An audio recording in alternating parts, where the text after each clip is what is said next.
Welcome in, everyone, to another edition of the Chief Zone podcast. My name is Farzin Vasugian. It is Wednesday, May the 15th, and it is a big day because the NFL schedule is out. Yes, the NFL schedule is out. I know you are all excited. You guys can all start making plans. Figure out what you're going to do on what day for Chiefs games, and then for non-Chiefs games, if you're an NFL fanatic like me and you want to take in every single NFL action possible, yeah, you're going to be tuning in to every NFL game possible, like me. And in order to do that, you're going to need a lot of streaming services this year. We'll get into that as well. Definitely want to react to the NFL schedule. Also want to react to the attention that Harrison Butker has been getting. Yeah, I'm so thrilled to have this discussion. We'll see how that discussion goes. Listen, outside of the Taylor Swift content I have posted on my social media, this has honestly generated probably the most discussion by a lot of people. And so we'll get into that later on as well. Want to let you know this podcast is brought to you by SeatGeek. Folks, you now know the Chiefs schedule. You know when they're going to play, who they're going to play, what time they're going to play, all that good stuff. And you can go to SeatGeek.com and get your tickets. Go to SeatGeek.com, and if you're a new SeatGeek customer, you can use my promo code Farzine and save $20 off your first purchase from SeatGeek. Go to SeatGeek.com, pick your Chiefs tickets or any sporting event, concert, whatever you want to attend, and use my promo code Farzine if you're a new customer, and you will save $20 off your first purchase from SeatGeek. All right, let's get into the schedule. Let me just say something right now. The schedule, so for those listening on the podcast version, you're obviously listening, probably hours later. I'm aware the schedule is out. One of the admins, I asked them to upload the schedule on the Facebook page. I do not know the schedule yet. I know some of the ones that have been already announced: the Ravens, the Bengals, the Steelers on Christmas, Raiders on Black Friday, and then a few other rumors here and there, like the 49ers in like week 6 or 7. I do not know the Chiefs schedule. The schedule came out 21 minutes ago. I did this intentionally because I wanted to react with you guys. So I have no idea, outside of those games I mentioned, what the Chiefs schedule is. I'm about to basically get into it right now with you guys. So going to do the screen share right now, and there it is. There is the Chiefs schedule. Let me just make sure that looks good on your guys' end. It's a little small. Let me see if we can. Okay. Yeah, we'll just we'll scroll by. I like the way they have it set up here. Okay. So this is from the Chiefs website. Week 1, we already knew Chiefs Ravens. I'm not going to get into that because we discussed that on Monday's podcast. Week 2, we haven't had a chance to discuss this on the podcast yet, though it was announced on Tuesday morning. The Bengals are coming to Kansas City. So the Chiefs are going to start the season back-to-back at home. First time since 2003, and before that was 1991. So it's been more than 20 years since we've seen the Chiefs have back-to-back home games to start the season. Obviously, these are two big games, both AFC North games, playing the Ravens, who the Chiefs met. And by the way, not just tough teams. These are the last 3 meetings from Chiefs AFC Championship games. Obviously, they played the Ravens in last year's AFC Championship game, and then the previous 2 AFC title games were against the Cincinnati Bengals, which was split 1-1, 1-1. So, and obviously the Chiefs-Bengals rivalry is pretty big. I guess a lot of people are shocked that this one came very early in the season. People thought that they would save it for later in the season once again, because it feels like anytime we have a Chiefs-Bengals game, it's saved for later in the season.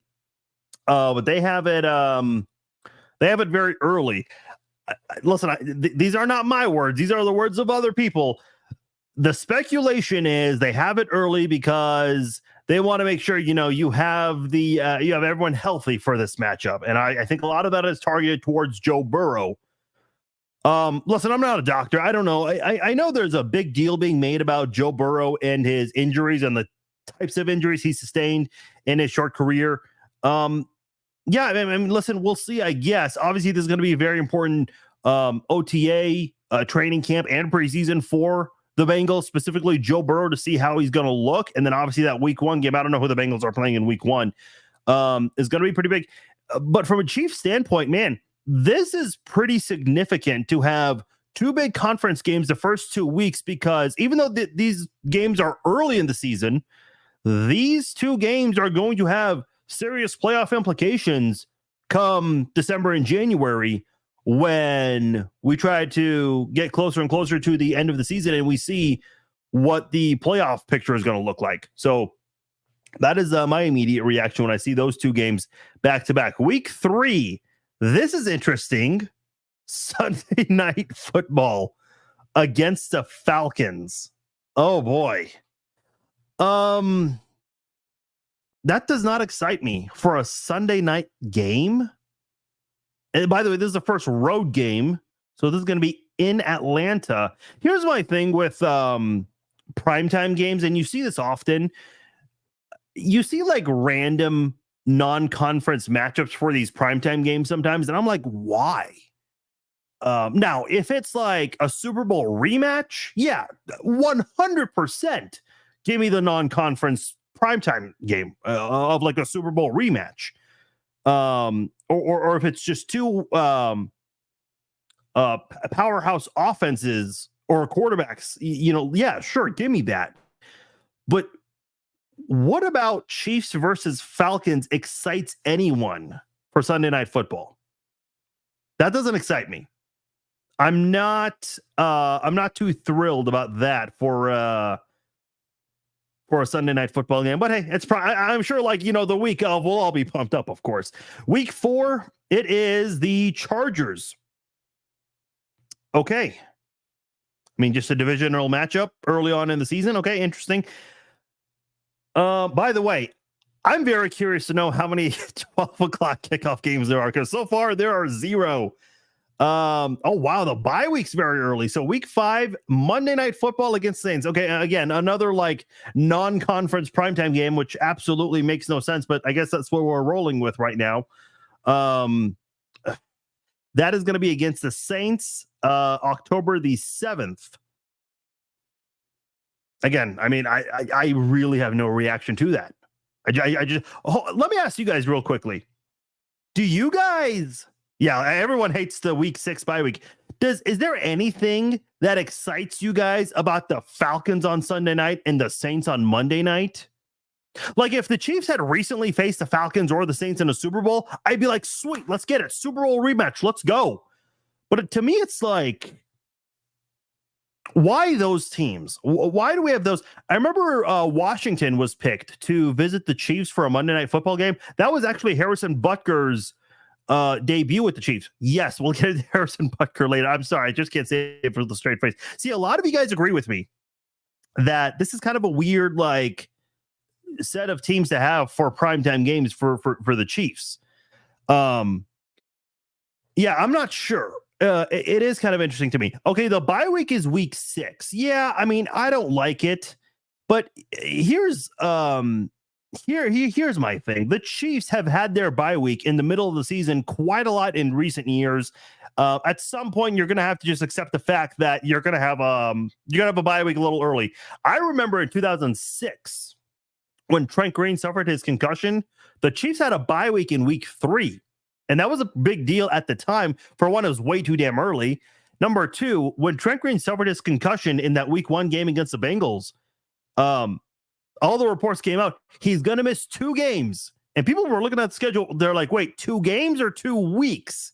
And they specified very clearly 2 games. So that includes whatever game is coming after the bye week, excluding the bye week, of course. So I immediately think of that when I think of early bye weeks, is that 2006 season. So, okay, you have a bye week in week 6. I mean, okay, what are you going to do about it?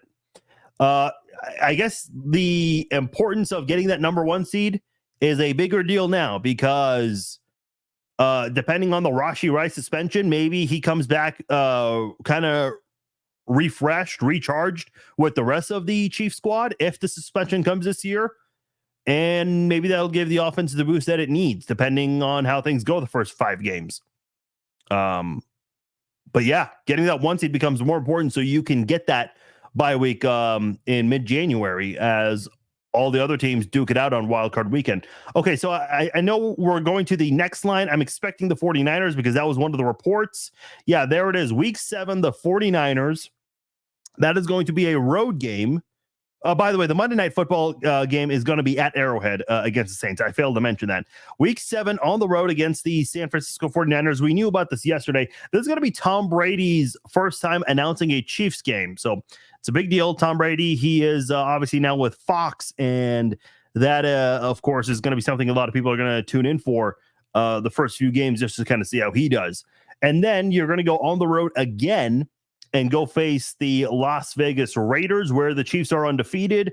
Obviously, it'll be their first visit to Allegiant Stadium since Super Bowl 58. We all know how that ended. So, and obviously, the Chiefs definitely want to get back at the Raiders for what happened last year with Christmas Day. So definitely, so the way it all goes down, week 5, you're at home.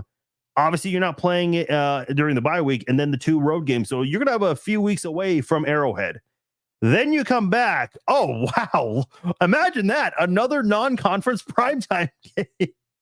What is it? Who thought of this? Okay, the Tampa Bay Buccaneers, week 9 at Arrowhead. So both Monday Night Football games are at Arrowhead. And it looks like we're going to have 2 Monday Night Football games this year because last year the Chiefs were scheduled for 2 Monday Night Football games, but the Patriots game was flexed out because the Patriots just flat out sucked last year. So November the 4th, to open up the month of November, the Chiefs will have their game at Arrowhead on a Monday night. So 2 straight home games that'll be Monday night games. So far, your only non-home primetime game is the Bengals one in week 2. Interesting. Very interesting layout so far. But things do go back to normal a little. Oh, look at that right there. 12 o'clock. We do not get those very often. Week 10 against the Broncos. That'll be the 3rd divisional game of the year, the first home divisional game. And that'll be against the Broncos. Week 11 in Buffalo. That report came out a little earlier in today. I forgot about that. But yeah, week 11 in Buffalo. Week 12 in Carolina. That is going to be a 12 o'clock game. Again, a very rare situation where the Chiefs play a noon kickoff game. There were a lot of rumors that the Chiefs were going to actually face the Panthers in Munich, Germany. I know Clark Hunt really wanted that matchup in Germany, but they just decided to go with the New York Giants instead. So the Chiefs will be playing in Charlotte. I know a lot of you guys were commenting in that area, wanting to be able to see the Chiefs in person. So all of you nearby in North Carolina, South Carolina, that area, you guys will get your wish, and you'll get to see the Chiefs in person. All right, this is where things get interesting. So week 13, the Chiefs. By the way, let me double check something. Is that week 12 game? November the 24th. That is a Sunday game. Okay, I make a big deal about that because the Chiefs' next game at home is a Black Friday game against the Raiders, and that is going to be on November the 29th. And if I have it correctly, this is going to be exclusively on Peacock. Or I'm sorry, not Peacock, Amazon Prime Video. Yeah. The Chiefs do have another game on Christmas. That'll be exclusively on Netflix. Now, if you live in the Kansas City area, you will get the Black Friday game and the Christmas game on Channel 41. If you live in the Las Vegas area, you don't have to worry about getting Prime Video because you'll be able to catch it on whatever station is the home of the Raiders in Las Vegas. If you live in Pittsburgh, you won't need Netflix, although I think everyone has Netflix, almost everyone at least. But you have to, if you're in Pittsburgh, you're going to catch it through the home of the Steelers, wherever that is in Pittsburgh. But yeah, Black Friday at home, and that is going to be 2 o'clock. And by the way, shame on me. I said Black Friday. It's Red Friday. We all know that. And then Sunday Night Football. How many nationally televised games do the Chiefs have so far? The Ravens game, Falcons game, Monday Night Football against the Saints, and Monday Night Football against the Bucks, the Raiders. Okay, that's not a primetime game per se, but that is a nationally televised game. And then Sunday Night Football against the Chargers on December the 8th. I think I'm going to be in Mexico for that one, so that'll be very exciting. Watching that one on prime time. So 6 games so far, and we're on December the 8th against the Chargers. And that'll be very important because I do think the Chargers are going to be the biggest threat to the Chiefs in the division. I still think there's a big gap between 1 and 2 in the division, but at that point, man, that's going to be a must-win game for the Chargers so they can try to close the gap in that division. As you know, I mean, we're in December. In my opinion, once we get to the week of Thanksgiving, that is where the playoff race heats up, in my opinion. So that's going to be a very big divisional game. Week 15, 12 o'clock game against the Browns. Okay, we actually got a couple of 12 o'clock games this year, 3 of them so far. And then week 16, that is a Saturday. The Chiefs will face the Texans. I don't know how many Saturday games there are, so forgive me. I have not looked through all of the NFL schedule yet. I assume there are several. That's usually when they put games on a Saturday because of college football games. Let me just see if ESPN has the schedule laid out with the networks, because that is going to be pretty important. No, they don't have that. Oh, wait, maybe they do. No, not yet. I assume that's still going to be a nationally televised game, because once the college football regular season is over, that's when you have a lot of teams. Well, I should say a lot, but the NFL does start scheduling games on a Saturday, or that's the plan every year. So you have that on a Saturday, and that's important because the Chiefs are going to play on a Wednesday. That is going to be the Christmas game exclusively on Netflix in Pittsburgh. We already went over that, so I'm not going to make a big deal about that. And then the final week of the regular season, you have the Broncos, and we don't know exactly the day and the time. The good thing about that is, because you don't know if you're going to play on a Saturday or a Sunday, the Chiefs will actually be somewhat well rested. And I look at the gap. I mean, that's essentially like a bye week. So the Chiefs do not have a Thursday night football game this year, excluding week 1 is technically not Thursday night football. NBC cannot call it that because that's not theirs. That belongs to Prime. But the Chiefs do not have a Thursday night football game this year because they have a Wednesday game during the season. And that's going to be against Pittsburgh. But the gap between, I mean, you have essentially like almost like you're coming off a Thursday night game, because it'll be a week and a half the next time the Chiefs play a game. So definitely very interesting how that panned out for the NFL schedule there for the Chiefs, going from December the 25th, and then your next game is going to be either on January 4th or January 5th. So you're going to have a game on Christmas. And then by the time you play again, it'll be 2025. Very interesting. So there you have it. Okay, let me just now go over the wins and losses on this one here. I'm going to say win for both the AFC North games against the Ravens and the Bengals. The week 3 game against the Falcons, I'm going to say that's a win. Chiefs have not lost in SoFi, so I'll keep that going. I'll say that's a 4-0 start. The Saints game, I mean, listen, not that anyone likes these kinds of predictions, but if we're being completely honest, the Chiefs will drop a game or two that they shouldn't drop. It just happens.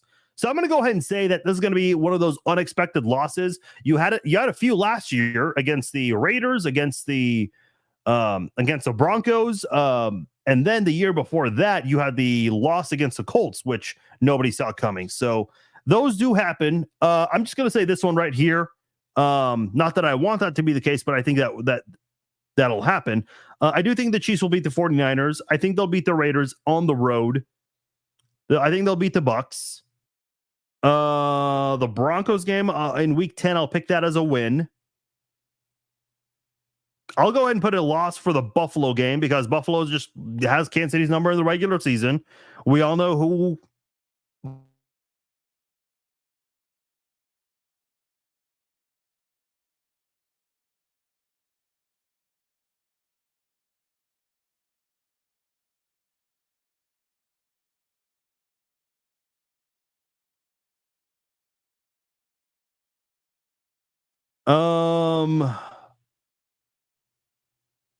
I'll say a win against the Browns. I'll go ahead and put a loss on the Texans one.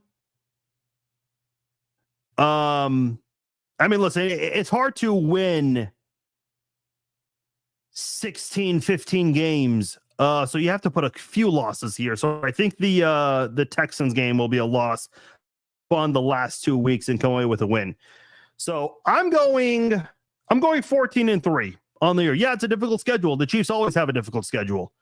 When you finish in first place, as much as the Chiefs do, you always get the first place schedule. And I know, I'm sure ESPN and NFL Network and all these other places have already said this, but they bring up strength of schedule.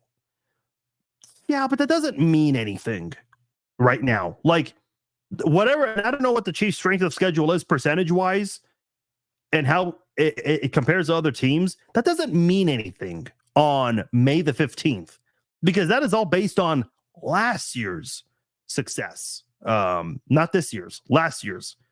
So I'm going to go 14-3. Listen, you're going to drop a game or two that you probably should not drop. There's going to be a competitive game that you'll lose. But ultimately, I still think the Chiefs are going to get the number 1 seed, and I think they will get the AFC West once again. And I think that'll be the 8th year in a row. Here's how good Kansas City has it. You get to a point where you forget how many years in a row it's been you've won the AFC West. Let me just quickly do a quick search on last year's NFL standings and see what the Ravens had. Because whenever the Chiefs lost the game, the Ravens would lose as well, it felt like. And the conference it wasn't within reach, but it wasn't like a runaway for the Ravens either, because the Ravens were dropping games. It felt like around the same time the Chiefs, and that gave Chiefs fans some confidence. So the Chiefs tied for the second most wins. Cleveland and Miami also had 11 wins, but they were division winners, so they had to settle for a wild card spot. The Bills, they had the same amount of wins as the Chiefs, but they beat the Chiefs in the regular season. I don't think anyone wants to remember that game, but hey, it is what it is. We all know who won in the end, though. But the Bills got the number 2 seed. The Chiefs got the 3 seed. The Ravens finished with a 13-4 record last year. Okay, what about the year before? Who had the number 1 seed, and what was their record? It was the Chiefs. They were 14-3. 2021, I don't think the Chiefs had the 1 seed. It was the Titans. Yeah, the Titans had a 12-5 record. The Chiefs also had a 12-5 record. So, yeah, I mean, 14-3 should win you the conference in the regular season.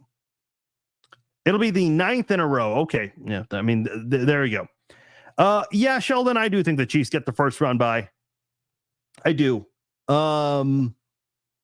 I just think, the offense is going to be much better.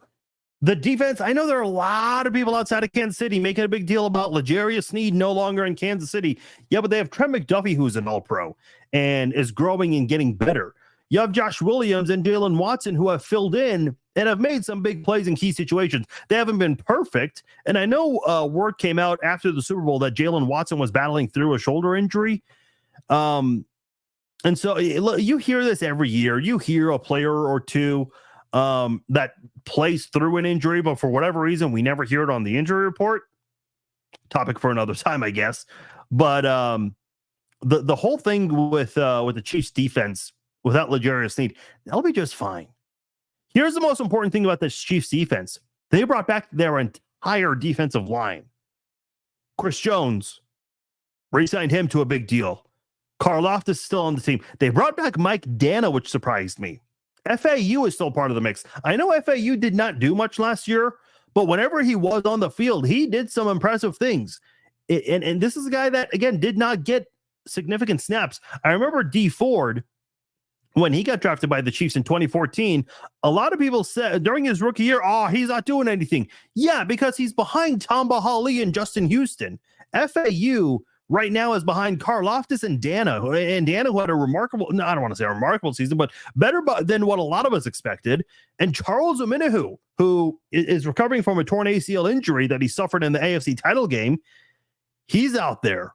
recovering and made some big plays for the Chiefs last year. Had the 6-game suspension to start the season, and when he came back, man, he made an impact all the way till the final game when he forced that fumble against Lamar Jackson. I know the Chiefs did not cash in on that, but boy, whenever he was available, Omenihu was a force to be reckoned with. If Omenihu plays a full season, this guy can be just as good as any pass rusher in the NFL, in my opinion. But you got to stay out of trouble. You got to stay healthy. And I don't know where he is with his progress. I know he's doing a YouTube series on this. But if he stays healthy, this is going to be a very dangerous defensive line for the Chiefs. Or for opposing teams, I should say. This is going to be a defensive line that, listen, L'Jarius Sneed, he's awesome. He just had the best season of his career, and he did it battling through a shoulder injury the entire season. I know he committed more defensive penalties than anyone else, but he made up for it for his production. Just locking down receivers left and right all year long, going up against the best of the best, and played very well. But at the end of the day, L'Jarius Sneed only takes away one receiver, a very strong pass rush that includes Karlaftis, Jones, Omenihu, Dana, FAU. They take away all of the receivers if they can get to the quarterback. And if they don't get to the quarterback, at least try to chase him and make him throw ill-advised passes, because that still is going to go a long way for your defense, especially the guys in the secondary. So to me, the defense, are they going to take a little bit of a step back because of the loss of Willie Gay and L'Jarius Sneed? Yes, I think so, but only going to be a little bit. It's not going to be that major. Listen, the Chiefs went up against the Baltimore Ravens, who had the number 1 rush offense in the NFL without Willie Gay, who was very good against the run. And I think he's going to really help New Orleans in that area. And by the way, I didn't mention this during the schedule, but Willie Gay will return to Arrowhead week 5. There are several Chiefs on that Saints defense. Colin Saunders, Willie Gay, Tyrann Mathieu. So you're gonna have quite a reunion for that Monday Night Football game against the Saints. But I think at the end of the day, the Chiefs already have an All-Pro at the quarterback position, and they have 2 young guys who've stepped up and made a lot of big plays too already. So just because you don't have L'Jarius Sneed there doesn't mean it's over with. This defense has a very strong pass rush, and when you have a strong pass rush, it can make a bad secondary look average and can make an average secondary look good, and a good secondary look elite almost. So I'm not too concerned at all about the loss of Sneed and Gay. As great as those guys are, and I wish they were still on the team, I've said this so many times, when you draft so well like the Chiefs have, you can't keep everyone. Pass rushers are far more important than defensive backs, and not to say defensive backs are meaningless, not at all. But there's a reason why you see pass rushers making more money than defensive backs in the NFL. And that is a fact. When you look at overall salary in the NFL, quarterbacks and receivers are making the most money. It used to be running backs at one point, but not anymore. After that, you start to see some offensive linemen. Then it's pass rushers. So, yeah, this is going to be a pretty good year for the Chiefs defense, I feel like. And the offense, everybody knows the Chiefs offense is going to improve. And I've heard a lot of people in the national media already say, I've heard this from Chris Broussard, and Kay Adams was talking about this also. They all believe the Chiefs offense is going to not just improve, but be one of the best in the NFL. Chris Broussard, he's actually done this on several different shows of his, on First Things First on Fox Sports. He keeps saying the Chiefs do not need Rashee Rice because of the speculation of what is Rashee Rice's future with the Kansas City Chiefs. We don't know right now. Obviously, a lot of that. And there's a possibility the suspension might not come anytime soon if the whole situation goes to trial. And obviously right now, a couple of lawsuits going on. And Roger Goodell did say that they're going to wait on all of that to pan out and unfold, and then they'll make a decision. So I'm not sure at the end of the day, what's going to happen with Rice. But I do agree with Broussard that with or without Rashee Rice, the Chiefs offense is going to be fine. If you have Rashee Rice, it's just another viable weapon for your offense. Rice does have some things to improve on, especially with ball security. The amount of fumbles he had last year was a concern, but still was your most productive wide receiver at the end of the day. But man, this Chiefs defense is going to be just fine because they have almost everyone back except for 2 players. And the important thing about the defense is as long as you have a strong pass rush, you're going to be fine. I mean, Josh Williams and Jalen Watson are going to be good for you. And Spags has had a lot of high praise for Nazeeh Johnson, who missed all of last year with an injury in training camp. So the jury's still out on him a little bit as well. And the Chiefs have 2 defensive backs they drafted that they really like. And I think Justin Reed truly is one of the more underrated and underappreciated safeties in the NFL. I think he's underappreciated in Kansas City, honestly. He may not be at the same level as an Eric Berry or a Tyrann Mathieu, but man, he is a very good, hard-nosed physical football player. That's what I really like about the guy. So I'm very excited to see what the Chiefs are going to do with this defense in 2024. I'm excited. I really am. And then this offense, everybody knows this offense is improving. Everyone knows. If you do not think the offense is improving, you're in denial. I mean, come on. Everyone knows the offense is going to be taking steps forward this year with Hollywood Brown coming in, Xavier Worthy, 2 speedsters, and the Chiefs know how to use speedsters on their offense. No, none of them are at the same exact level as Tyreek Hill, but they do have skill sets similar to Tyreek Hill. We all know that. I've seen a lot of analysts compare both Hollywood and Worthy to Deshaun Jackson, who Andy Reid drafted in Philadelphia, and obviously Deshaun Jackson did some phenomenal things with the Eagles.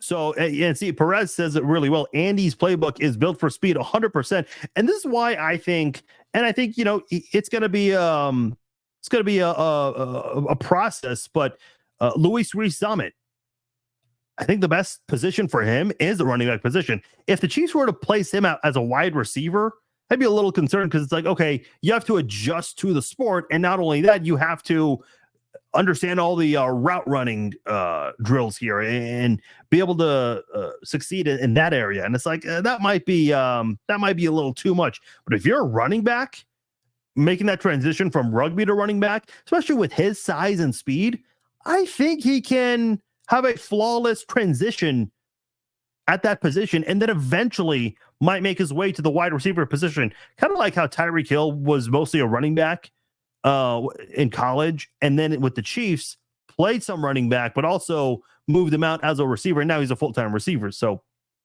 not saying Zahmed's going to follow a similar path to Tyreek Hill, but I think that's kind of how the Chiefs view, because the guy is very fast. Now, we'll see how fast he is with pads and a helmet.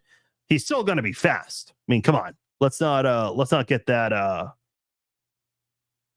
Let's not forget about that. Yeah, Jeffries says he'll be a returner and a fullback. Yes, the fullback part might be interesting because the Chiefs did not have a fullback last year, and they did not get one this year.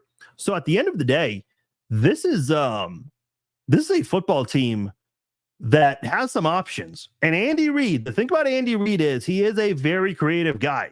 He does a lot of different things. I think some of the creativity, and we saw this in the preseason last year and early on in the season, it's like, okay, some of these plays that you've run so many times that did work very well years ago, people have kind of caught up to it and even copied it to the point where they expect it because there is this thing called film. Coaches study it and they show it to their players. But I mean, this offense is going to be much better than it was in 2023. 100%. They're going to make big steps in 2024. And listen, I looked at the 33rd team and their rankings for top 5 offensive teams and top 5 defensive teams going into 2024. The Chiefs are the only ones in the top 5, both on offense and on defense.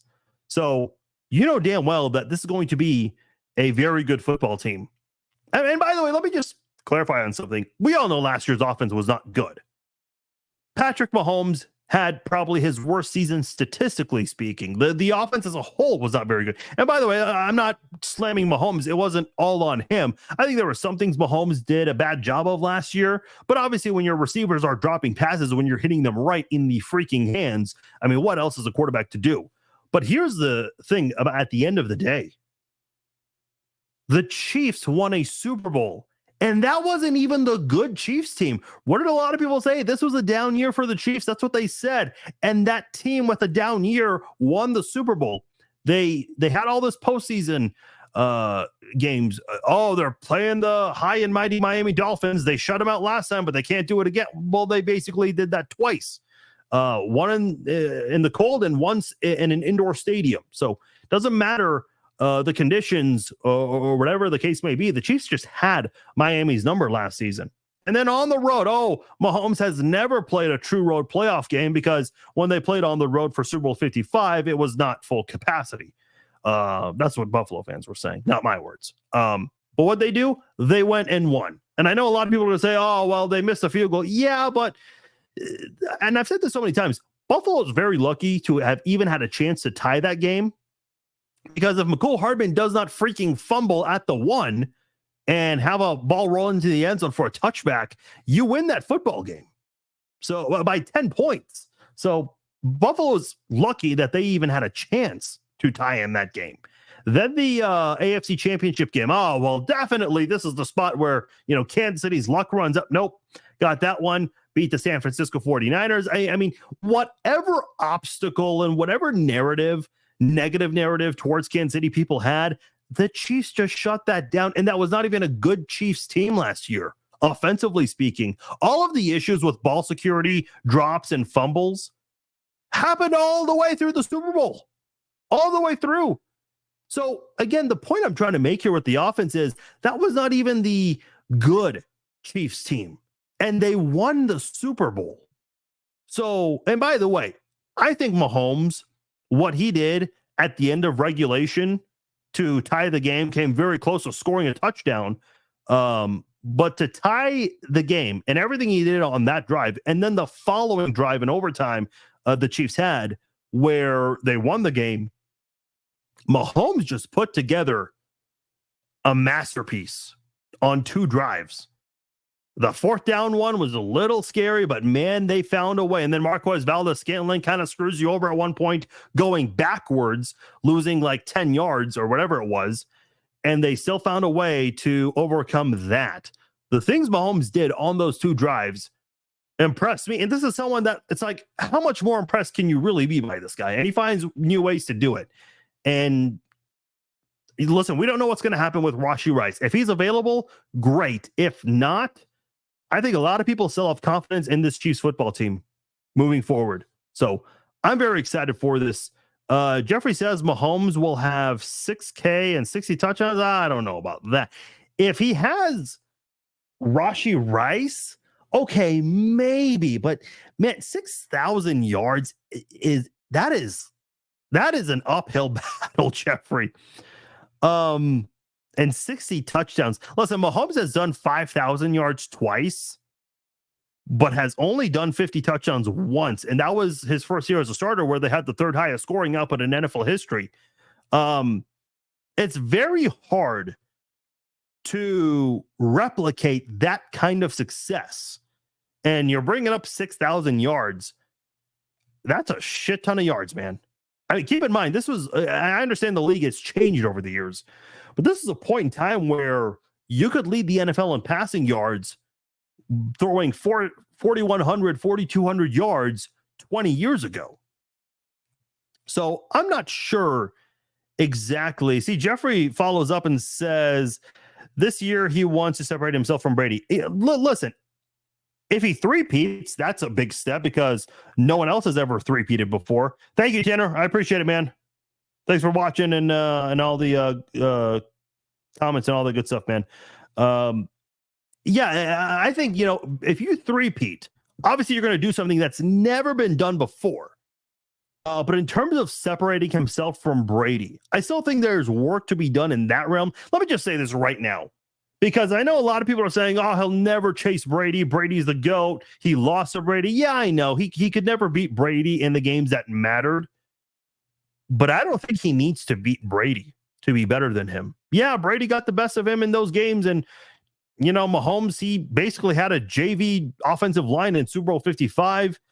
You can't really do anything about that. That's just the way things work out. But I think Mahomes, all he has to do is surpass Brady's total Super Bowl wins, and that's all he needs. And listen, let me say this also. I've said this before. The Chiefs will lose another Super Bowl. I hope they don't, but they will. If you're going to go to the Super Bowl as many times as the Patriots did, you're going to lose another Super Bowl. I mean, Tom Brady went to, 10 and lost 3 of them. He's a 3-time Super Bowl loser. Now, when you put it in those terms, it's like, wait a minute, you've gone to the Super Bowl that many times and lost? It's like, yeah, but you've been there so many times also. I do think this is going to be a very interesting year for Mahomes because the wide receiver room, especially the starting wide receivers, they've got a whole new facelift. By the way, I do want to address this because I know Scott was asking about this, and Alan just asked this as well about Rashee Rice and whether the Chiefs are going to get another receiver or not. So the Chiefs were interested in Zay Jones. They brought him in for a visit, but he went on to sign with the Arizona Cardinals. I do think that's a good signing for the Cardinals. Tyler Boyd is no longer available. Marquez Valdes-Scantling went ahead and joined the Buffalo Bills. So I'm not exactly sure at the end of the day what's going to happen. I appreciate it, Jeffrey. Thanks, man. Yeah, I appreciate all the discussions here, whether we agree or not. It's always good for discussion either way. Teresa says that I missed the earth-shattering Butker discussion. No, not yet. We haven't gotten there yet. I prefer not to. Let's discuss the schedule some more. We've kind of steered away from the schedule, but to me, it's like the receiver situation. Let's say Rice is suspended to start the season. You have Hollywood Brown and Xavier Worthy. I think those are 2 receivers who can take care of business in week 1. Yeah, it's going to be a process because they're newcomers. And I remember Juju Smith-Schuster, when he came in, it was a bit of a slow start for him, trying to get a good grasp of the offense, trying to get in rhythm with Mahomes. And I know people are going to say, well, what about the training camp, the preseason? Yeah, but we all know that at the end of the day, it's the regular season games that matter the most. So to me, I just think ultimately it's going to take a little bit of time, but I still think in week 1, you'll see Mahomes and Hollywood and Worthy, get some. And by the way, I haven't even mentioned this guy's name yet on the podcast. Not once. You have Travis Kelce back, and Travis Kelce fought through multiple injuries. He missed the first game of the year because of an injury on the final practice before the first game. So with Travis Kelce back, and listen, a lot of people wondered, is he washed up? Is he more concerned about his relationship and the fame he's getting? Did you not see Travis Kelce in the postseason? He had maybe arguably the second best postseason he's ever had. The way he played against Buffalo, the way he played against the Ravens, especially in the first half. I know he was extremely quiet in the first half of the Super Bowl. I mean, there was more action between him shoving Andy Reid than anything else in that first half that he did, because I think he had just 1 catch for 2 yards. But in the second half, man, Kelce went off on that 49ers defense. So Kelce, and by the way, I'll tell you why I feel like Kelce played so well in the postseason. As much as I and everyone else wanted him to get the 1,000 yards, he just needed 16 yards. Not playing in that week 18 game, the de facto bye week, the self-imposed bye week the Chiefs gave to their starters, which was very pertinent, that helped Travis Kelce a lot to have success in the playoffs. Again, the Chiefs offense was not perfect last year. They still had their drop issues, the fumble issues. So again, the Chiefs have worked very hard on trying to improve this offense in the offseason. So we all know they're going to play better football, and much better football at the end of the day.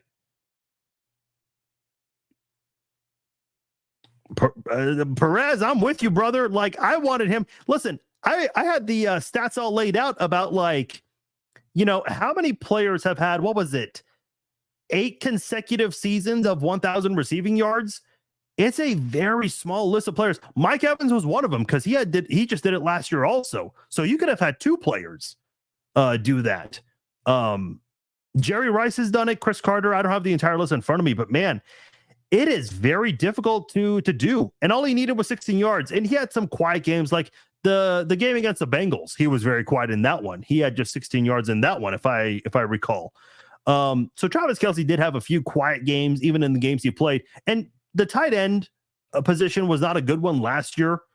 We've seen better years from tight ends in years past. Travis Kelce was still one of the more productive tight ends last year, at least top 3 or maybe top 5 in every category. So yeah, for a guy who fought through injuries, maybe the new fame got to him a little bit. I can't dismiss that ultimately, because as famous as he was, it did go from 100 to 1,000 overnight almost.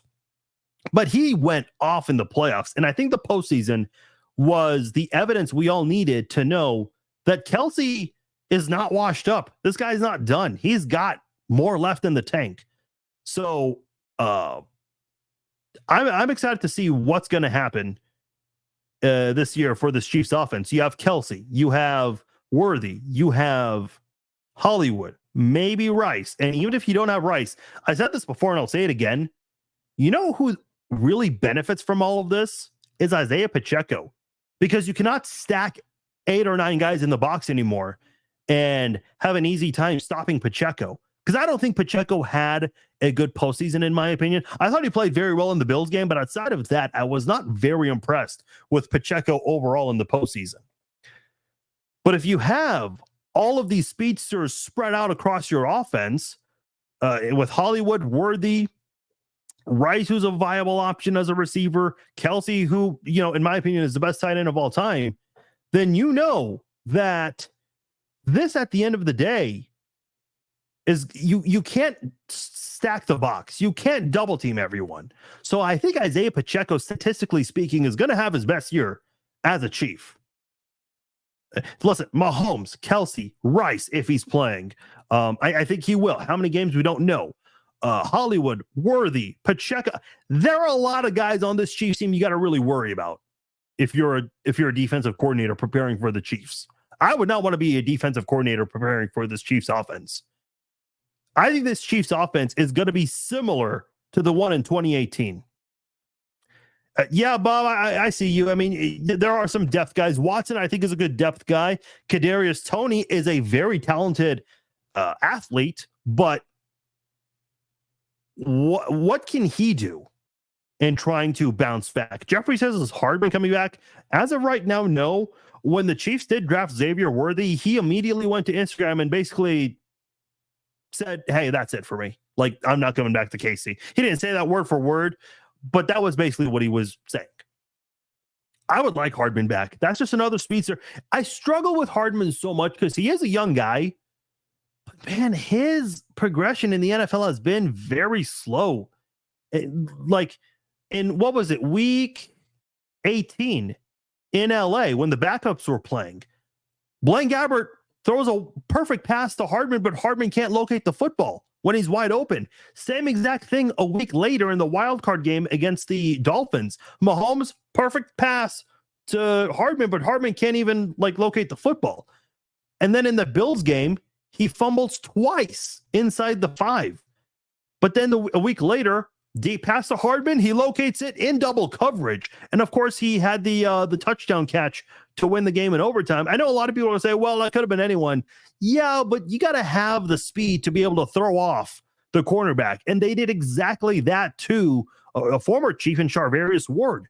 If that was not a speedster, I don't think Charvarius Ward falls for that at the end of the day.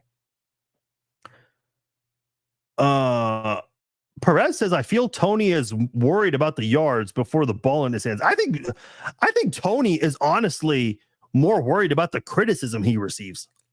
Like, what are you doing on Instagram? He's basically acknowledging all of the haters that he has. Like, why? Dude, like, you're not going to ever please anyone in this world. You're just not. The more you worry about these people, it's like, it's going to affect your play. It's going to get to your head. And listen, I can't imagine what it's like for Mahomes because this guy deals with his family getting abused on social media. Like, no one wants to deal with their wife getting harassed online or their brother or their mom. Those three take a lot of hate online. But with Tony, it's like, dude, you need. So I think on the day of his birthday was also the birth of his daughter. And on that same day is when he went on Instagram Live and is interacting with people. And that's when the whole like question about whether the Chiefs were lying or not about his injury. It's like, dude, what are you doing? You have two important things going on in your personal life, and you're doing an Instagram Live, interacting and addressing haters. I truly do question, like, where is his mindset? Because I think Kadarius Toney can be a good football player. Look what he did in 2022. I know he missed a lot of games that year as well due to injury, but man, when he was available, he picked up that offense real fast, and Brett Veach even acknowledged that in his pre-2023 draft press conference. I kept comparing Kadarius Toney to who was oh gosh, I can't remember the name. He went to the USFL or the XFL. Who was that wide receiver for the Browns who was really good but was suspended for weed and all these other things? I want to say Josh Morgan. I can't remember his name off the top of my head. But he used to be he led the NFL in receiving yards 1 year as a Brown, which was one of the very few highlights the Browns had. But anyway, Josh Gordon, that's who it was. I said Josh Morgan. No, Josh Gordon. But Josh Gordon came into Kansas City, and he had a very difficult time picking up this offense. And again, keep in mind, like, you have Andy Reid as your coach. You have Patrick Mahomes as your quarterback, and he struggled immensely picking up that offense. But Kadarius Toney came in mid-season and just thrived during the year. So I don't know. And obviously, you know, what he did in the Super Bowl was great as well. The longest punt return in Super Bowl history, came close to scoring, and then, of course, scored on that corn dog play that the Chiefs ran twice. But, dude, like, block out all of these haters. You don't need to be thinking about them so much. Because I remember when he got traded to the Chiefs, I went to his Instagram. He's already arguing with Giants fans. Like, why? What is the obsession with that? I'll never understand people who like take the time to interact with people who say negative things, but they'll never respond to people who say positive things. I don't know. I don't get it, but I hope he succeeds, because both Andy Reid and Brett Veach, they gave him a vote of confidence before the draft. Like, they feel pretty strongly about him. And Andy Reid's defended him a few times and said, look, he's got to stay healthy, because he did have that knee surgery, suffering an injury on the first day of training camp. I will say this about Kadarius Toney. If he suffers another injury early on in the year, whether it's in training camp or early on in the regular season, and he's going to miss significant time, I do think that's going to be detrimental to his career. I think that'll be a big dent to his playing career, and it's going to be hard for teams to want to sign the guy, in addition to off the field behavior. So, I don't know. See, Jeffrey raises a good point here. Some people aren't built like that, the Mahomes and Kobe mentality. Yeah, I mean, that's a really great point right there, especially the Kobe part. It's like, Kobe Bryant, man, just did not give a fuck about what anybody thought. And this is a guy that, you know, obviously had some things off the court that he was dealing with the sexual assault allegation, him and his wife. At one point, there were some talks about them possibly getting a divorce, and it got out there publicly, but he did not. And obviously his relationship with Shaq that fell apart was a big deal. Just did not give a damn. So yeah, that's a really good comparison there, but he just needs to focus, man. And when you have Patrick Mahomes as your quarterback and Andy Reid as your head coach, can you ask for anything better? You just can't. You just can't. Okay, let's get right into it here. This is going to be a very interesting discussion to have about Harrison Butker. Okay, I think everybody knows what's going on. Harrison Butker, over the weekend, went to Benedictine College and was the commencement speaker for Benedictine College. Congratulations all the way to all the grads out there, high school, college, master's, PhD, all you smart people out there getting multiple degrees. Congratulations to all of you. Butker gave Let's just say an interesting speech there. Let me just clarify something, or not clarify, but let me just give my stance here. I'm not for either political side. I'm not religious, man. I'm just not. And if you are, great, good on you, man. You're a human that's allowed to have a religious stance. You're allowed to have a political stance.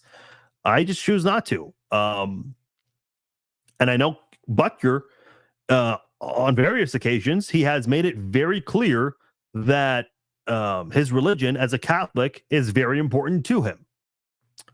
I think his political stance has also been made very clear over the years. I can't remember if it was last year or the year before. Yeah, I think it was the year before, where he campaigned in the state of Kansas because Kansas had an option to vote on abortion. I think they called it Save Them Both. I think that was the name of the bill. And Kansans voted no. Butker was encouraging Kansas to vote yes, meaning yes to ban abortion. So Butker is, he's definitely made his stances known, and he's got no shame in that, and good on him. He is, excuse me. I mean, listen, he's a human being. He's an American citizen and has the right to express his feelings and his thoughts. I want to be very clear on that, okay? There are a lot of things that people say in public that I don't agree with, but you have the right to speak your mind. I don't care if you're Colin Kaepernick. I don't care if you're LeBron James. I don't care if you're Patrick Mahomes, whoever you are. You're allowed to have stances on things not related to sports. You're allowed to have feelings and express those feelings on platforms that you have, because you've earned those massive platforms. You're allowed to use it to your advantage. I think Taylor Swift has certainly taken advantage of her platform. She wears a New Heights hat and it gets sold out. She clearly has an influence on people, for sure. There are some celebrities out there that just have a very strong influence, and their followers will follow them no matter what. Which is why in the state of politics, you see politicians reaching out to certain celebrities for an endorsement because they know they'll get more voters from that endorsement. That's just the way things work. I don't agree with it. I think people should think for themselves, but that's society for you. But we're getting off topic here. Butker, in this Benedictine speech, got into all sorts of things here. And again, it has the right to express his thoughts on these things. I don't think he should be chastised for it. Let me say this. Butker's allowed to say and express his thoughts. I think people are also allowed to express their criticism and disagreement for him. If I tell you guys, I'll give you guys an example. If somebody on ESPN says Patrick Mahomes is overrated, well, that person has the right to say that. And fans have the right to criticize that ESPN analyst and say, well, you're crazy, you're wrong. I think, it can all be done without personal attacks, for sure. But unfortunately, with this whole Harrison Butker thing, like anything in this country, whenever we disagree with someone, it immediately leads to personal attacks. I've seen all kinds of personal attacks on Harrison Butker, and I'm seeing things about Harrison Butker that people are bringing up about his past that have nothing to do with what he even talked about. Let me just read you a quote here. He addresses the women specifically at Benedictine College, which I should mention is a Catholic college. He says, I think it is you, the women, who have had the most diabolical lies told to you. How many of you are sitting here now about to cross the stage and are thinking about all of the promotions and titles you are going to get in your career? Some of you may go on to lead successful careers in the world, but I would venture to guess that the majority of you are excited about your marriage and the children you will bring into this world. I don't think there's anything horrible that he said in that. Now, the diabolical lies part, what does that mean? Is he talking about the idea that women should have careers? Like, what I don't know exactly what that means. He then goes on to praise his wife, Isabel, says a lot of great things about her, gets a little emotional as he brings up her name and talks about the things she has done. I think kind of similar to what Mahomes said about his wife on Logan Paul's podcast a couple of weeks ago, when he said that Brittany, he called Brittany a Hall of Fame wife and a Hall of Fame mom with all of the things that she does, taking care of the family, essentially like doing everything in the family to make sure that Patrick himself can do what he needs to do to succeed in his professional life as well as in his personal life. So I don't think he says anything terrible in that sense there. He then says, I'm on this stage today and able to be the man that I am because I have a wife who leans into her vocation. I'm beyond blessed with the many talents God has given me, but it cannot be overstated that all of my success is made possible because a girl I met in band class back in middle school would convert to the faith, become my wife, and embrace one of the most important titles of all, homemaker. Okay, this is where I have a question here. What does homemaker mean? What does that mean?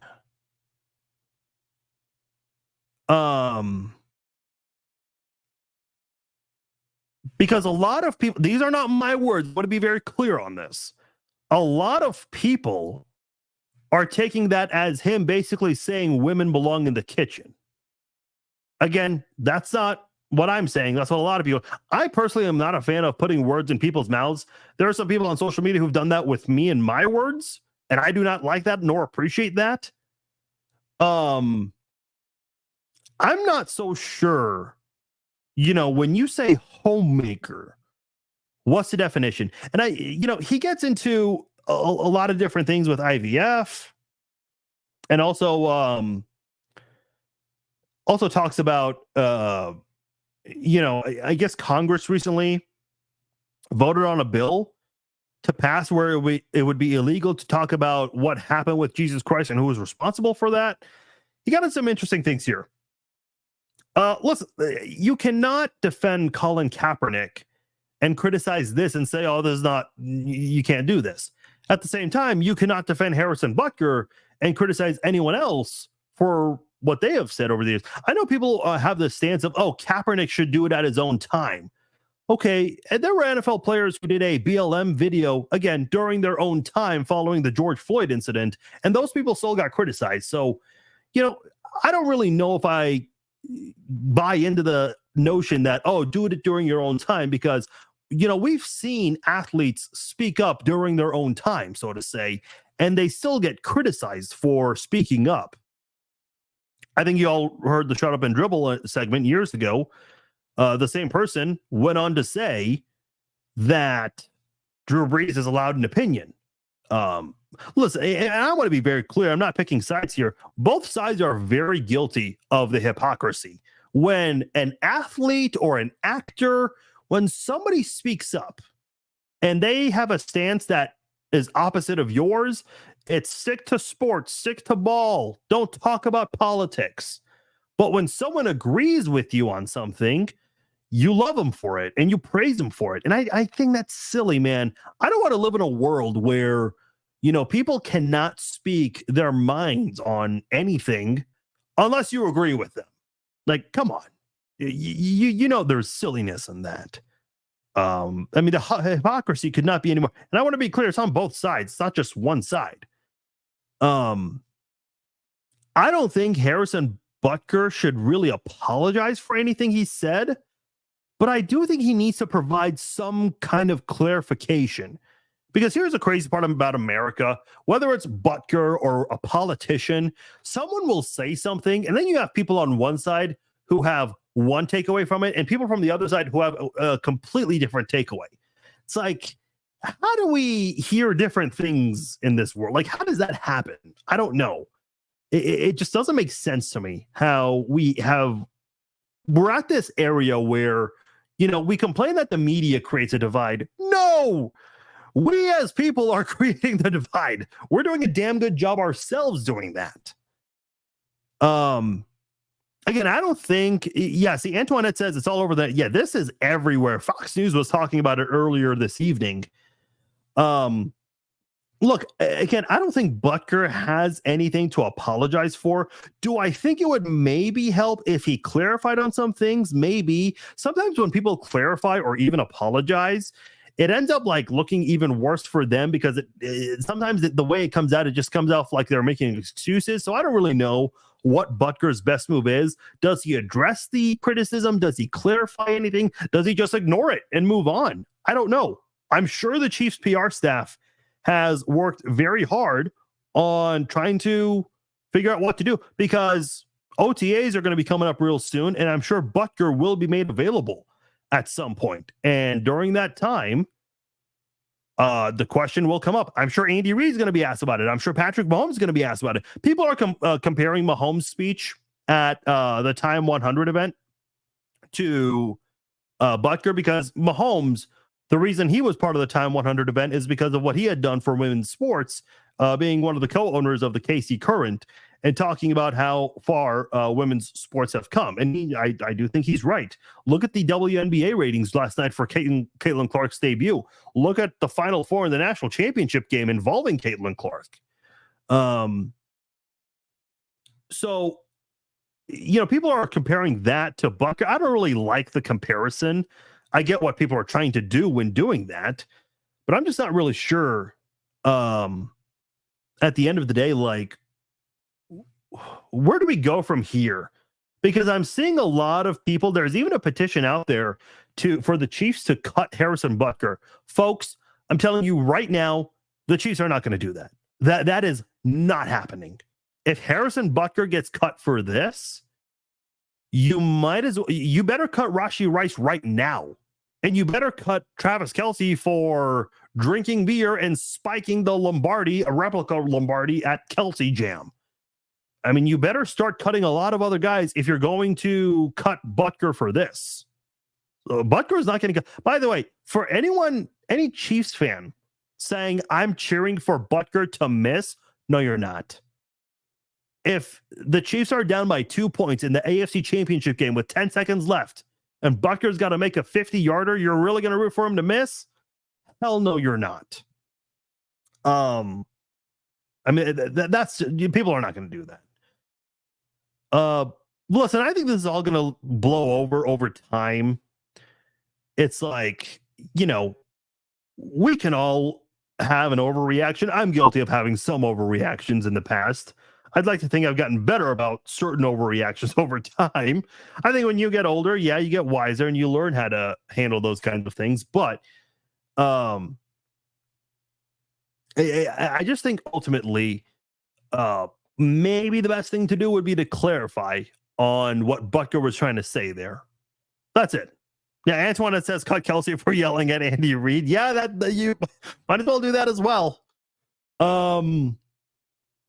Here's the thing. Like, I think when you talk about politics and when you mix in religion and all these other things, it can get pretty messy, unfortunately. Listen, you have 53 players on a football club.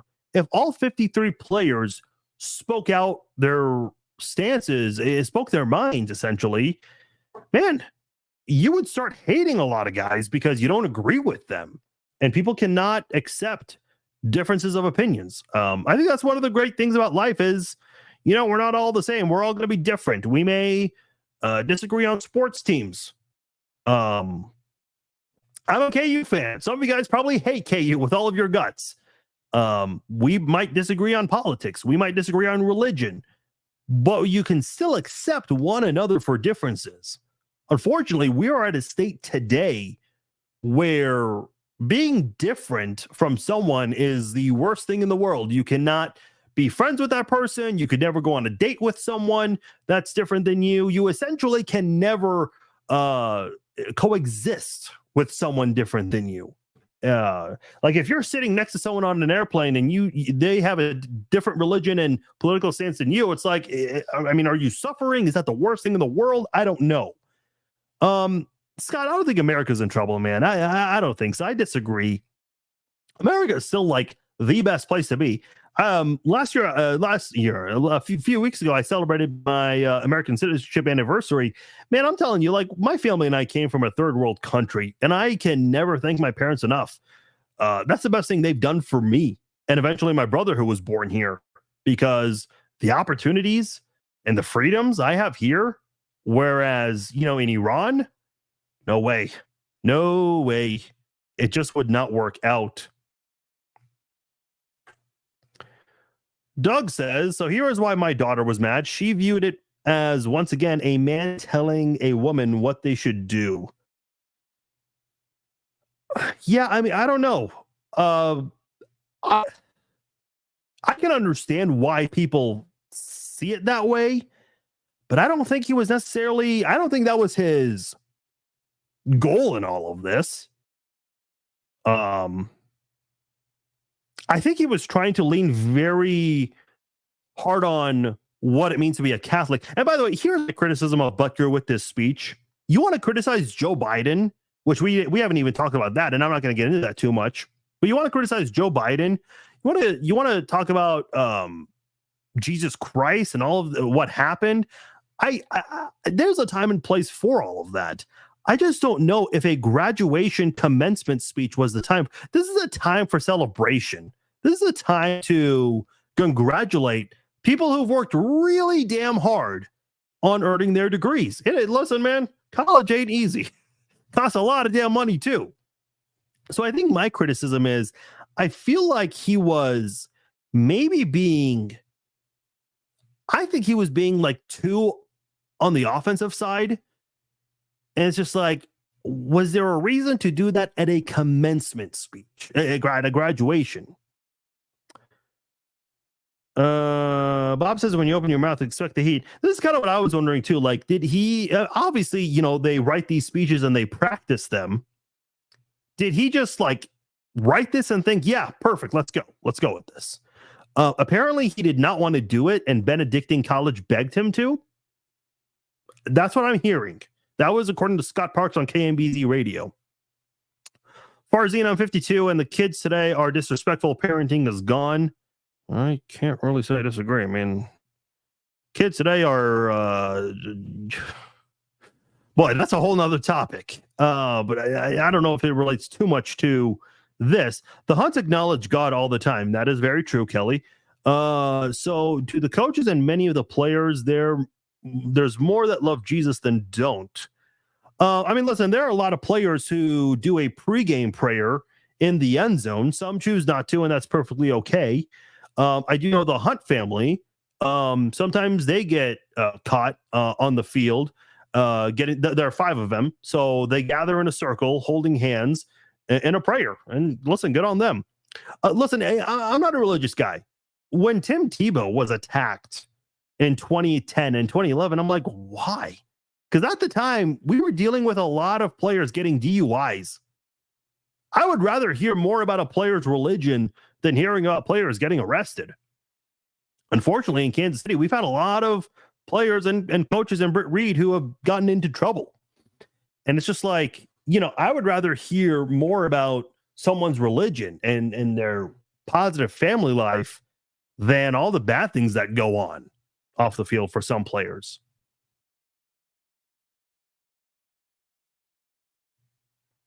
Teresa says he was saying his family dynamic, it's an option. I guess. The college did not ask him to not speak, knowing what he's about. I did not hear one boo or gasp from the audience. I heard that they did approve of his speech, for whatever that's worth to you guys. That was also on KMBZ radio. Teresa says, haven't heard the whole speech. Was congratulations on there, and speech was cherry picked by the media. Listen, let me just say this about TV and radio media.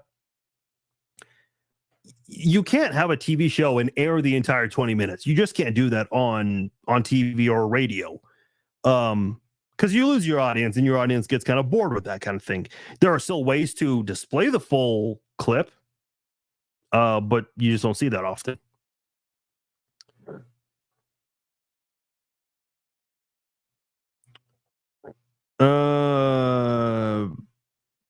Sorry, I'm just skimming through all the comments here, trying to see. There's a reason Bars say no talking politics and religion. It starts out. Okay, I did not know that.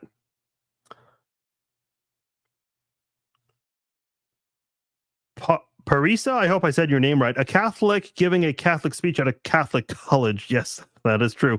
Very refreshing. About time someone spoke without fear of judgment from the public opinion. Yeah. And again, like, it makes sense. That's why Benedictine College reached out to him, because they know that the college and what they stand for and what they believe is very similar to, it's in line with his. So I don't really know. I think, my biggest issue here ultimately is how people are responding to this.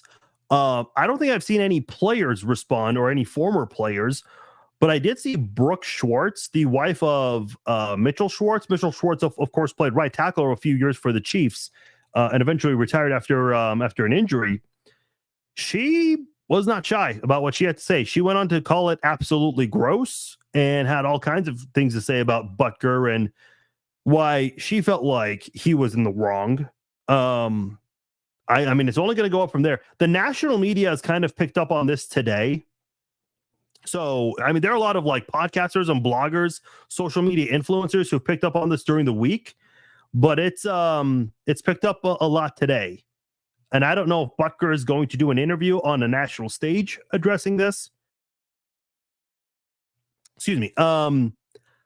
But I would imagine at some point, something's going to be said. I don't know exactly what it's going to be. He's not getting cut. And by the way, for those wishing that he misses field goals, folks, Butker was injured in 2022 and missed like 5 or 6 games. The Chiefs brought in 2 different kickers. One of them was Matthew Wright. I can't remember the other kicker's name, but they were bad. One of them actually made like a 60-yarder or like a 62-yarder, and then would like miss chip shot field goals. Like, we really missed Harrison Butker during those 5 games. And Butker came back, was not consistent because of his ankle injury, but Matt Amendola, thank you, Dean. But he came back, was not consistent, was still, dealing with some things. I know Colquitt was critical of Tommy Townsend's holds, but eventually the Chiefs figured it out, because Butker made the game-winning field goal in the AFC title game against the Bengals. The next game in Super Bowl 57 made a game-winning field goal with just a few seconds left. This past Super Bowl, he made the game-tying field goal to force the game into overtime. And before that, because the Chiefs' offense was not successful in red zone situations, Butker came through so many times and gave the Chiefs the points that they needed when their offense could not score a touchdown. So I'm not in favor of the idea that he should miss or that he should be cut. I'm seeing some people wish injury on him, which I do not agree with. I mean, listen, if you think what Butker said was awful and terrible, fine, you're allowed to think that. But if you're going to say that and then wish injury on him, it's like, man, you're no better. Like, that just doesn't make sense. It's not, it's just not, at the end of the day, it's just not human-like. You just don't do those kinds of things. Yeah, I mean, Doug, I listen, I'll be honest. I was a little nervous taking. I think you guys can tell, like, I have a very neutral stance on this. Even having a neutral stance has, like, I've received some backlash from it. Look, just personal thing here. I've had people, like, over the last few years say, "Oh, you're a MAGA cult member," and then, the next day I'm a woke liberal. Like, I just don't, at the end of the day, like, I don't know at the end of the day, like, how people perceive me politically. I've made it very clear many times. I'm very, like, neutral in the middle. I am not for one side or the other. I'm really not. A lot of you guys are, and that's okay. You guys are allowed to think that way. But even just having a very neutral stance on this, it's gotten me, like, I've taken some whiplash online, which is fine. I don't really care what people think. I mean, if you're really that upset over someone's neutral stance, I've got nothing for you. I mean, we can't even agree on things in general. So I guess I'm not surprised people are upset over a neutral stance. Dean says, to be fair, I think a lot of people wanting him to miss field goals were fans of the other teams. I mean, there are some people I'm following who are saying this. Listen, people from, it's funny because the Chiefs are hated right now. There are people who are like, oh, I have another reason to hate the Chiefs. And then there are people who hate the Chiefs. They're like, well, I can accept this guy. It's like, okay, come on. Rochelle says, I don't think he should be cut, but he will think about what he says the next time. Maybe. I mean, listen, he has spoke publicly before, so I don't think he's afraid of anything. This is obviously the most attention he's ever received. So I don't know what he wants to do moving forward about speaking up ever again. Because listen, we live in crazy times. Like, I'm sure there's one person that sent a death threat to him, which is just completely bush league, like just stupid too.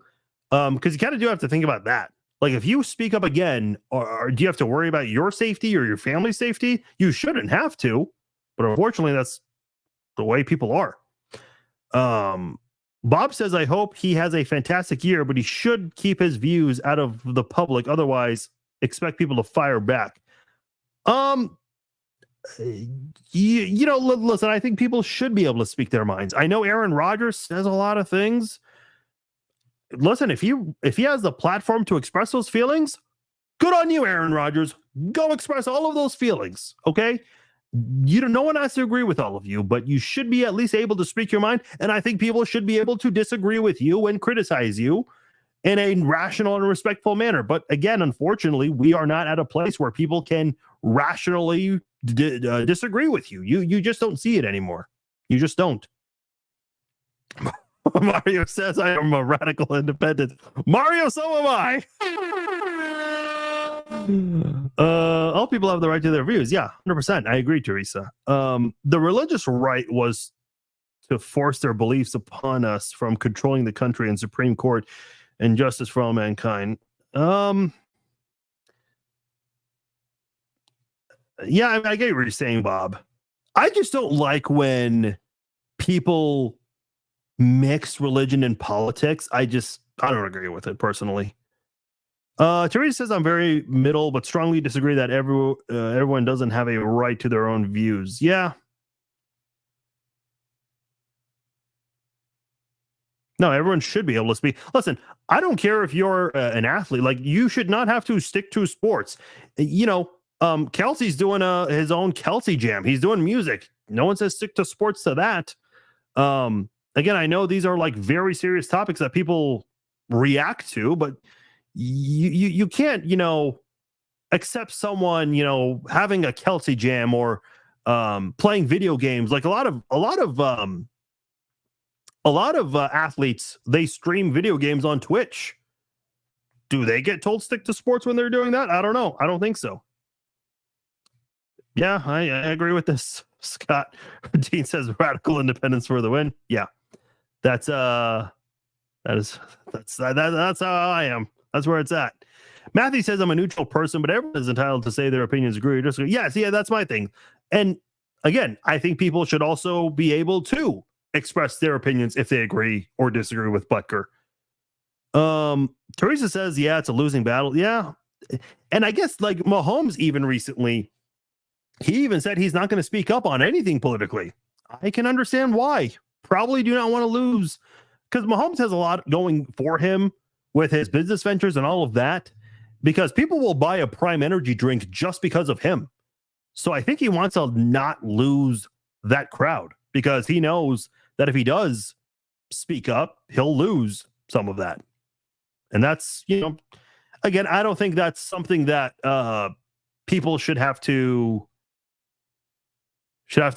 be worried about, but that is a thing. Like I said earlier, Butker caught way more flack than Tyreek and his multiple babies born months apart by multiple women. That's how warped we are as a society. We view what's acceptable.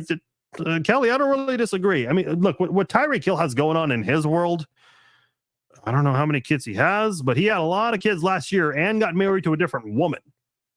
So I don't know, like, if all of these players and their lives were like made public about their stance, religion, everything, man, I would fear for a lot of their like the way they would feel with the reactions from people, because everyone has to react and feel offended if they don't agree with you. And by the way, here's the thing that I hate the most is when you disagree strongly with someone and all of a sudden that person was like not a good player.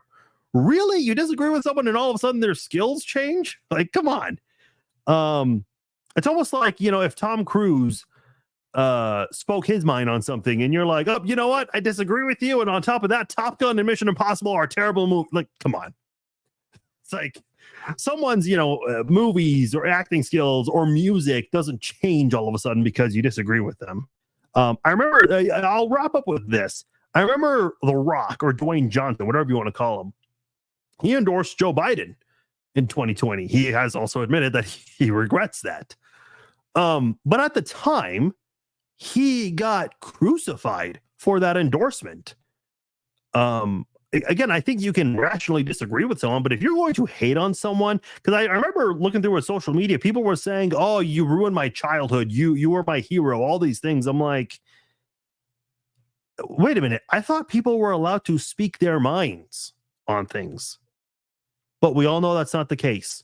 You can speak your mind, but you face a lot of backlash when people disagree with you. Let me just say this. The people who are defending Butker, did they defend Kaepernick for his stance? No, they didn't. They criticized him. The same way the people who defended Kaepernick are criticizing Butker. Unfortunately, we just cannot have rational disagreements and rational discussions with people who are on the opposite side of the aisle. We just create this big negative line here that if we disagree, we can coexist. And I just don't like that. I just think, unfortunately, that is that becomes this gray area where we can't even coexist. Here's what I will say. If this is obviously a very hypothetical thing here, but if the world was forced to not discuss two things, religion and politics, we would all love one another as human beings. I mean, we just would. Like, oh, we agree on so many things in life. We love sports. We love movies. We love music, maybe different kinds of teams, music and shows, movies, whatever. But I think society would find so many commonalities if we didn't discuss religion and politics. But that's not reality. People do have different beliefs. People do have different political stances. But unfortunately, those are the two big things that create big divides in our world.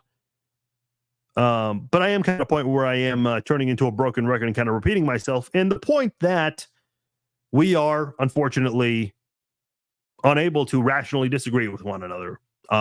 Look, I don't know what's going to be the best move for Butker. My suggestion was maybe clarifying on some things, but I'm sure his agent and the Chiefs PR staff, they are definitely working on forming a game plan and trying to figure out what the hell do we do with this moving forward. Okay, that will do it for this episode of the Chiefs Zone Podcast. I know the second half of the podcast, obviously discussing some strong topics there. So I appreciate all of the rational discussions we had on this podcast. Let's use this as an example as how society should be. I appreciate all of you guys. My name is Farzin Vasugian. Thank you guys again. Excited for the Kansas City Chiefs and their schedule out. I'm sure we'll have more reactions later in the week. Hey, Red Friday live chat Friday night. Join me for that. I'm sure we will talk about the Chiefs schedule more. I'm sure we'll discuss Harrison Butker more and whatever else comes up. Oh, real quickly, funny thing, Amazon Prime, they have picked up a couple of documentaries, one about Madden, another one going to be about Chiefsaholic. Yes, the Chiefsaholic. He actually was interviewed in this documentary.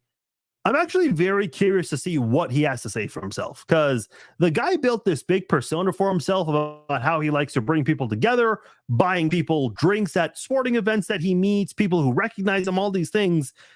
It turns out that he was, lying about what he did. And I'm very curious to know what he has to say about all of that. So it should be very interesting. I wanted to put that out there before I sign off here. But that'll do it for this episode of the Chiefs Zone Podcast. I'm Farzin Vasugian. If you enjoyed this podcast, please share it with your friends. The links on Facebook and YouTube, the video and live versions, or the podcast versions on Apple, Spotify, and everywhere else you can download and listen to podcasts. I'm Farzy, and I'm out. Talk to you all later.